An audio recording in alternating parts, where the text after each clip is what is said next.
It's the dumbest bill in America, and it is mandating ethnic studies in California schools. Mandating ethnic studies in California schools. So it's mandating K-12 victimology. Well, don't just believe me. We actually have a clip on this, and here it is from CBS Sacramento. Concerns were originally brought up by leaders with the Jewish caucus who questioned why the ethnic studies curriculum was leaving out what's being called the Jewish experience.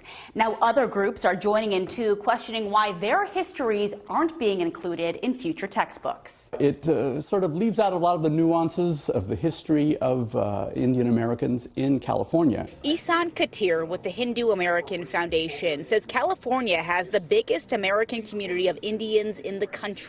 Yet they're one group left out of the ethnic studies proposal. The curriculum marginalizes the Indian community. It hardly mentions them at all. It talks about the Asian community, and it doesn't even define that. We spoke with members of the Armenian National Committee of America, too, who say this curriculum omits their history, including stories of the Armenian genocide. There's no limit on groups who have experienced oppression. So there you go. Everybody, every victimology, every victim group, every affected group now wants their history taught, in which case you really don't have any history that's being taught when you're teaching all history, especially in K-12, because obviously these are the formative years, they're very important. So William Evers in the Wall Street Journal said, excluded from California's model curriculum are white ethnic groups, Italians, Irish, Poles, and so forth.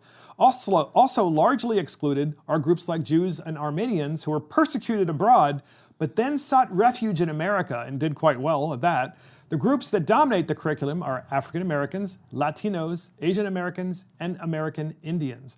By focusing on these four and treating them solely as victims, the curriculum misses the opportunity to convey to students that groups at the bottom of the social economic ladder can climb, making use of their cultural assets and the opportunities the country affords them. This curriculum teaches the opposite. It attaches moral opprobrium to success by instructing teachers and students that the Jews and the Irish in America have secured white racial privilege. Believe it or not, ladies and gentlemen, this is the curriculum that is not just being discussed in California, but is likely to be implemented in 2021. And the California legislature is saying, we are thinking about passing a law of making it mandatory in order to graduate. In other words, you'd have like a test about this. Thoughts on this, John? I have so much to say, and I don't know if we have enough time for me to cover it all. I firmly believe that the only privilege is American privilege. Just to be born in this country is a wonderful privilege and a wonderful opportunity. And speaking of opportunity, everyone, no matter who you are, no matter where you come from, no matter the color of your skin or your gender or anything about you, you have the opportunity to do anything you want to do. You can become president of the United States, frankly. And so if you can do that, you can do anything. You can start a business. You can become a teacher. You can join the military. You can volunteer. You can do whatever you want to do. It's just the land of opportunity. And if you focus on being a victim, then you're not going to be able to take advantage of the opportunities that the country can afford you. Go ahead, Stephen. Really curious. I'm dumbfounded. I know, it's amazing. It's a real thing, too. This is coming from the people who lecture us, and I imagine it is. I don't know personally, obviously. The people lecturing us about that race doesn't matter have picked the races that are more important than the other races. Am I interpreting that correctly? You are. That's exactly what they want to do. So there are people who have certain skin color that are more, their victimhood is more important than other people's victimhood? Yes. Okay, so we're no longer focusing on the American experience and teaching the history of success and how to be successful, no matter what your color or creed.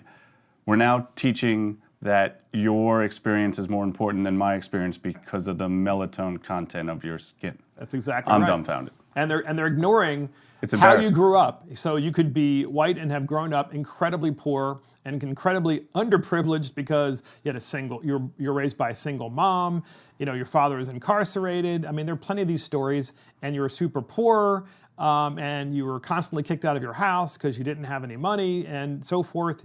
But no, it's just because of the color of your skin. I was just going to add that they're focusing on this in their education system, but they're not spending enough time worrying about reading, writing, and arithmetic. Yes, and Williamson Evers of the WSJ goes on, he says, the new curriculum doesn't give a balanced picture of America, and in these racially charged times, it could ignite truly ugly disputes. Yeah, no kidding. Perhaps worst of all, it gives short shrift to minority achievement and deprives students of the optimistic view of America.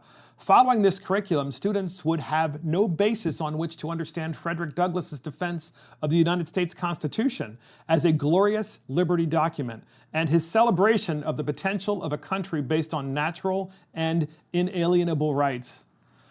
Incredible. I mean, just the hair rises on the back of your neck, and the fact that California doesn't understand that their curriculum, even as it stands now before this change, is what's creating all these snowflakes out on the street, the people, the America haters.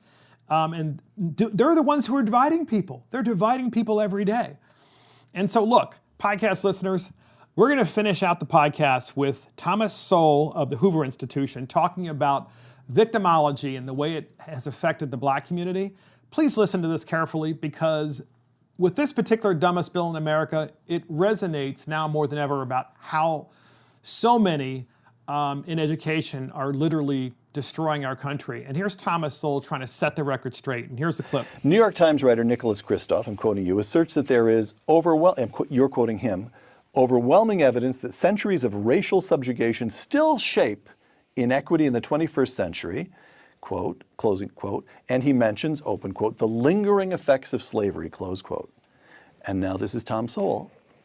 If we wanted to be serious about evidence, we might compare where blacks stood 100 years after the end of slavery with where they stood after 30 years of the liberal welfare state. Yes.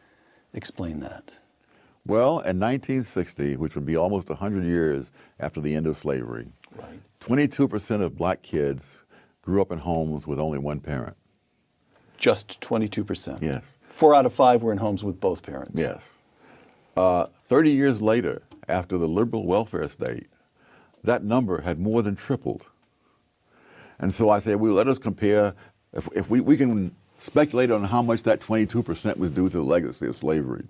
But we know that tripling was not due to the legacy of slavery. It was due to the legacy of a whole different set of policies. Yep, and that is Thomas Sowell just kind of setting the record straight about what the liberal welfare state has done to the black community.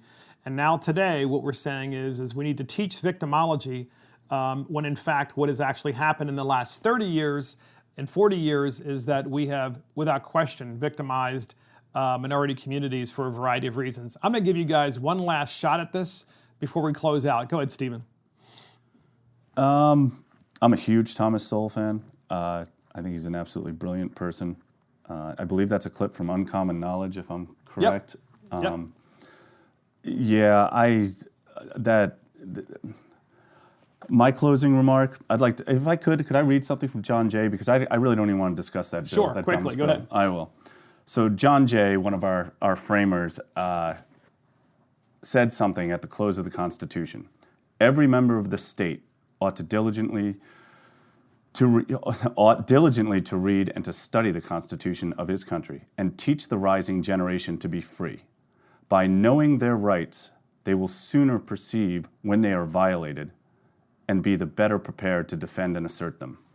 And that is kind of my driving force as to why I'm with COS, because I really feel that and I'm an older Gen Xer. I don't believe I was taught our Constitution when I was coming up through high school, and some of the things I've been able to learn since I've hitched my wagon to COS and the experiences I've had and the knowledge I've built is just, I would encourage everyone to learn more about the founding principles of this country and the Constitution. And thank you so much for giving us the time today, Thank you for Mark. being here. Go ahead, Matthew. Close it out. Nothing to add other than I don't think I could say anything better than a founding father could. So, Mark, thanks for having us on the podcast. Absolutely. And that's it for Mark and the Millennials. Thank you for joining Mark and the Millennials. This is Mark Fisher. Thank you to Stephen Patton and Matthew Rehberg of Convention of the States, COS. And of course, our producer, Adam Couture, our assistant producer, Christopher Hopkins.